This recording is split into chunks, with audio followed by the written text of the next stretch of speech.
আমরা কাউকে ক্ষতিগ্রস্ত করতে চাই না, কিন্তু আমরাও ক্ষতিগ্রস্ত হতে চাই না।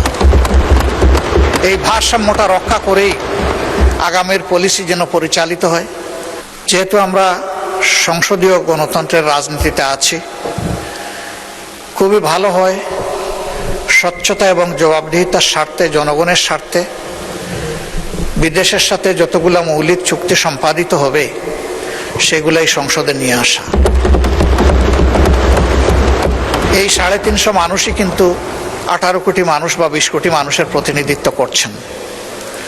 তারা যখন জানবেন তখন এর মধ্য দিয়ে সরকার এবং জনগণের সাথে সেতুবন্ধন তৈরি হবে। এটা আমরা সবাই বলি, সবাই চাই যে আমাদের রিলেশন হবে মিউচুয়াল রেসপেক্ট এবং ইকুইটির ভিত্তিতে।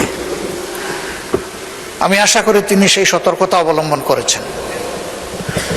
আমি এও আশা করি যে আমাদের স্বাধীন ফরেন পলিসিতে কেউ হস্তক্ষেপ করুক, এটা আমরা কখনো মেনে নেব না।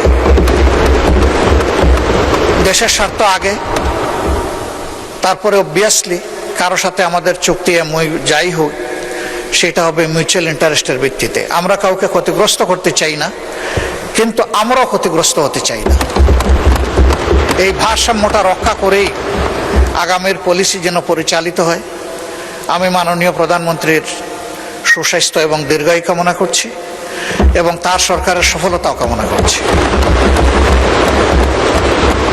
শুধু এতটুকু যে এই সংসদ যেন সকল কর্মকাণ্ডের মূল কেন্দ্রবিন্দু হয়।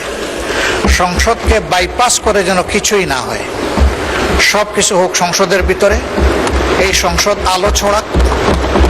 আগামী দিনে জনগণ, সরকারি দল, বিরোধী দল সকলের কার্যক্রমকে তাদের অ্যাকাউন্টে নিয়ে তারাই তাদের সিদ্ধান্ত নেবে।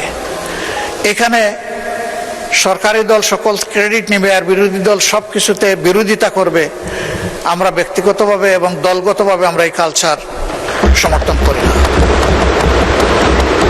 সরকারি দলকেও বিরোধী দলকে সম্মান করতে হবে, আর বিরোধী দলেরও দায়িত্ব থাকবে দেশ গঠনে তার জায়গা থেকে যথাযথ ভূমিকা রাখা।